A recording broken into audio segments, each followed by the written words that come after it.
everyone, how are you doing? Hope you are doing very well.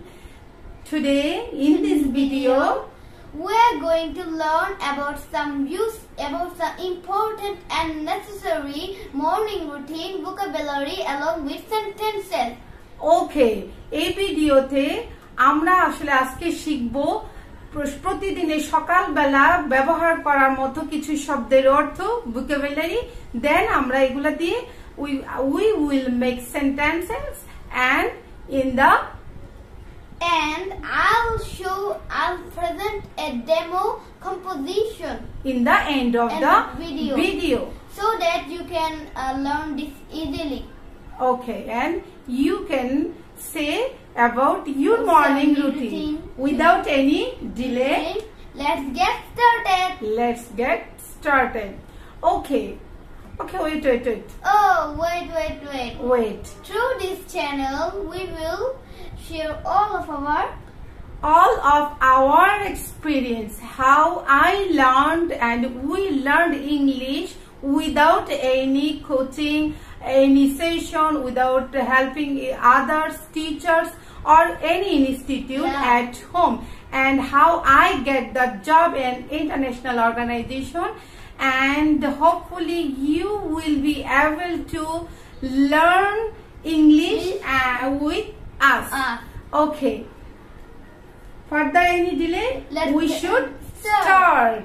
Okay, আজকে আমরা সকালবেলার বিষয়গুলা নিয়ে প্রথমে কিছু শব্দের অর্থ, তারপরে সব মানে কিছু বাক্য, তারপরে হচ্ছে আমরা আরিয়ানের কাছ থেকে একটা ডেমো দেখব। আচ্ছা, ঘুম থেকে জাগা, wake up. আমি ঘুম থেকে সকালবেলা জেগে উঠি। I wake up early in the morning. আমি বেড থেকে জাগা মানে বিছানা থেকে জাগা, get up. আমি বিছানা থেকে উঠি। I get up from bed. তারপরে হচ্ছে আমি বাথরুমে যাই। I go to the washroom. তারপরে হচ্ছে আমি দাঁত ব্রাশ করাকে কি বলে? brush teeth. আমি দাঁত ব্রাশ করি। I brush my teeth. তারপরে হাত পা ধোয়াকে কি বলে রিয়ান? freshen up. আমি হাত পা ধুই।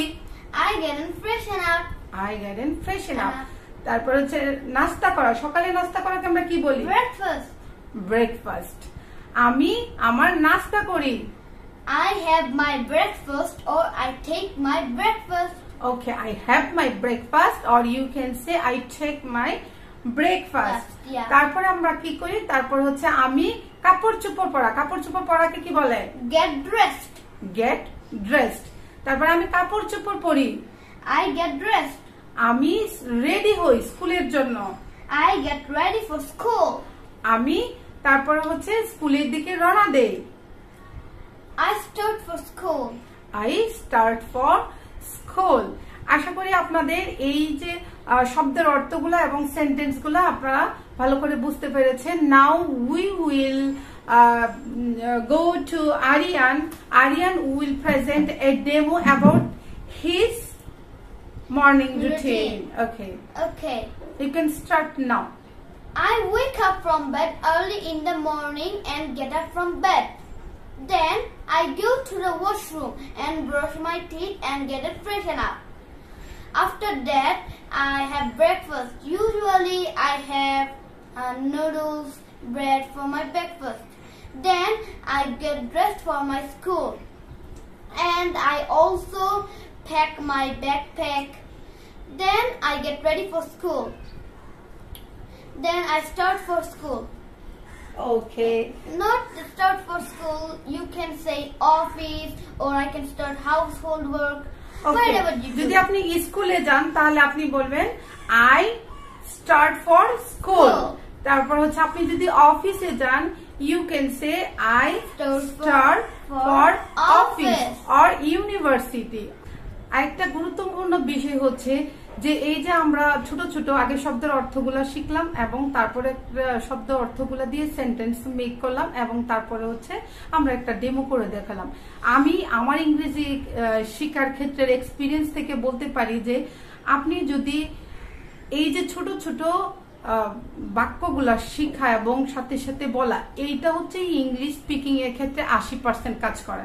যেমন হচ্ছে যে আপনার অনেক সময় হয় না খাতা কলম নিয়ে বসা, খাতা কলম নিয়ে ভোকাবুলারি মুখস্থ করা, তারপরে হচ্ছে আবার ভোকাবুলারি মুখস্থ করলে এটার সাথে সেন্টেন্সেস বানানো, তারপরে হচ্ছে বলতে গেলে হয় না।